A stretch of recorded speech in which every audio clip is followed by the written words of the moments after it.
Assalamualaikum warahmatullahi wabarakatuh.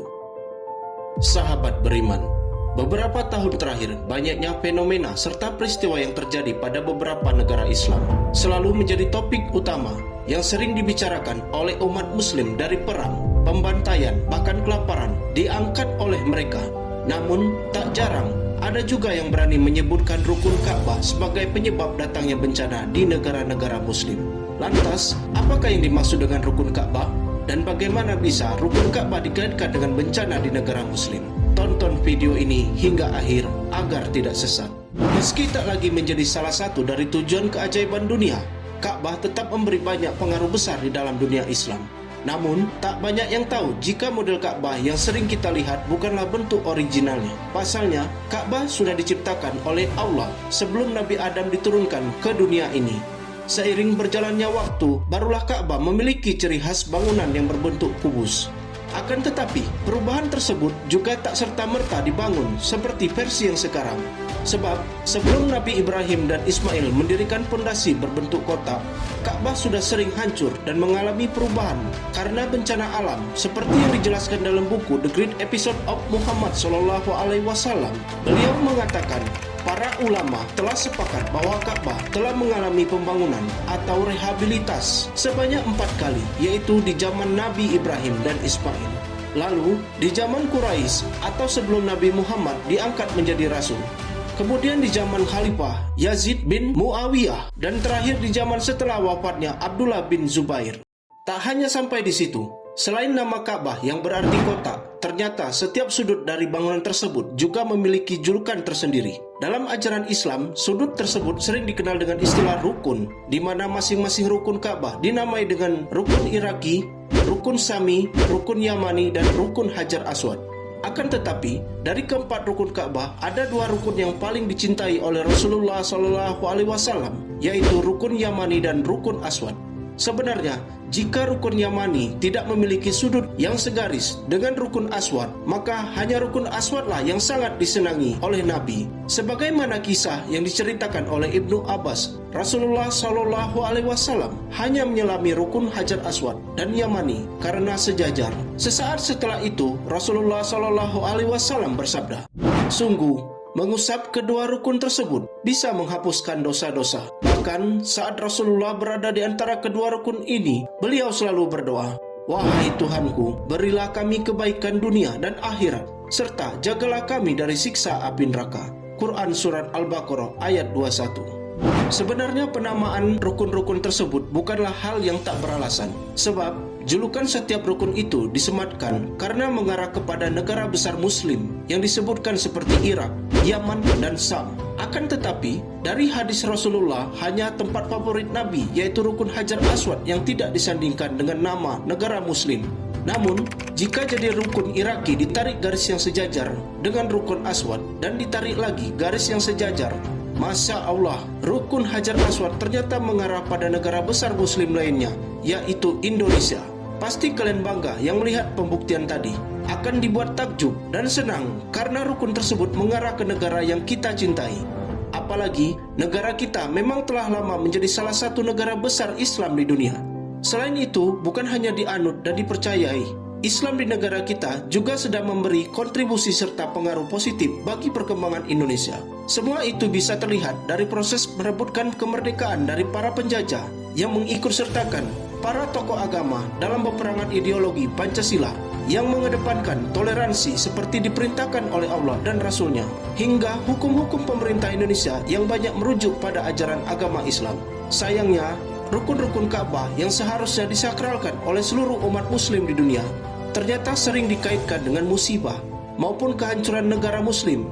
Percaya atau tidak, kejadian 4 rukun tersebut menunjuk pada negara Islam yang sejak sampai sekarang diterpa berbagai kejadian yang mengkhawatirkan. Berawal dari rukun Iraki, yang artinya rukun Ka'bah mengarah ke arah Irak.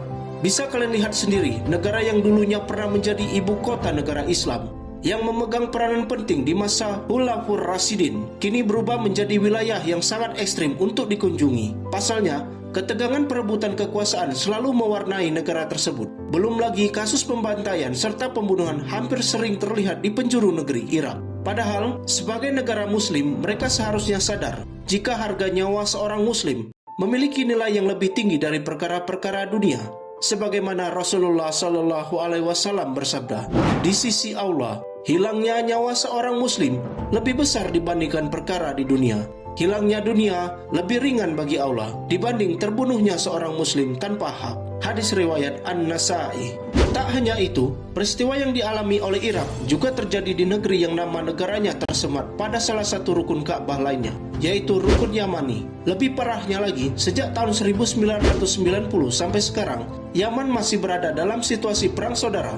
Konflik ini pertama kali dipicu karena perselisihan antara Muslim Sunni dan Syiah dari tahun ke tahun. Konflik tersebut tak pernah menemui jalan tengah, bahkan Arab Saudi yang awalnya diharapkan menyelesaikan permasalahan, malah menyulut konflik semakin tak terhindarkan. Sebagaimana dilansir dari halaman resmi bbc.com, diberitakan jika kondisi Yaman semakin mengganas. Buntut dari perang saudara ini pun dirasakan oleh seluruh penduduknya. Puluhan ribu nyawa melayang, dan kenyataan sampai saat ini diperkirakan sekitar 21 juta jiwa atau 80% penduduk Yaman membutuhkan bantuan kemanusiaan.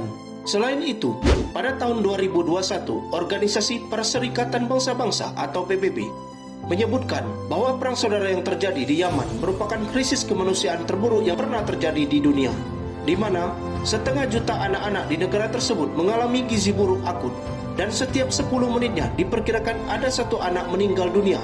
Negara selanjutnya yang digunakan untuk menyebut salah satu rukun Baitullah ialah Syam, dengan sebutan rukun Sami. Tahukah kalian jika negara Syam dan Yaman mendapatkan keberkahan dari Allah dan dikagumi Rasulullah, di mana Rasulullah sendiri pernah mendoakan negeri para nabi tersebut.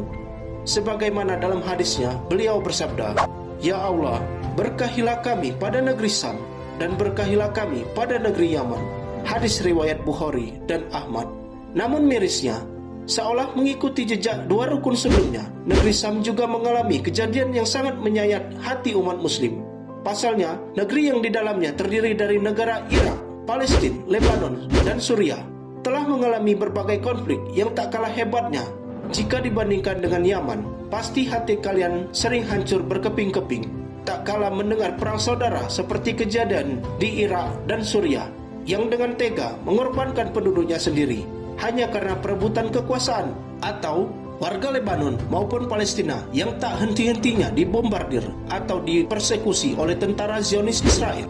Syam memang negara para nabi, akan tetapi tanah Syam juga merupakan gerbong huru-hara di akhir zaman.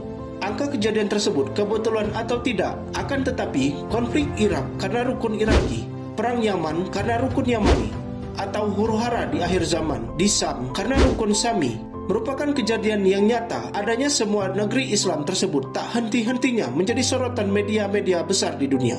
Lalu, bagaimana dengan rukun Hajar Aswad yang mengarah ke Indonesia, khususnya Jakarta?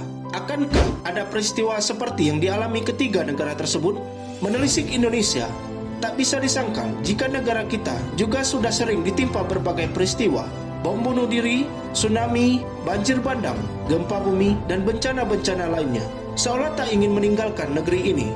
Belum lagi banyaknya fasilitas-fasilitas yang menyediakan berbagai aktivitas kemungkaran maupun pergulatan politik yang menghadirkan fitnah-fitnah seakan seperti tanda-tanda akhir zaman. Sebagaimana Rasulullah Shallallahu Alaihi Wasallam bersabda, sesungguhnya menjelang datangnya hari kiamat akan muncul banyak fitnah. Hadis riwayat Imam Ahmad. Mirisnya, ormas-ormas Islam yang seharusnya membawa pesan-pesan perdamaian antar umat malah sikut-sikutan.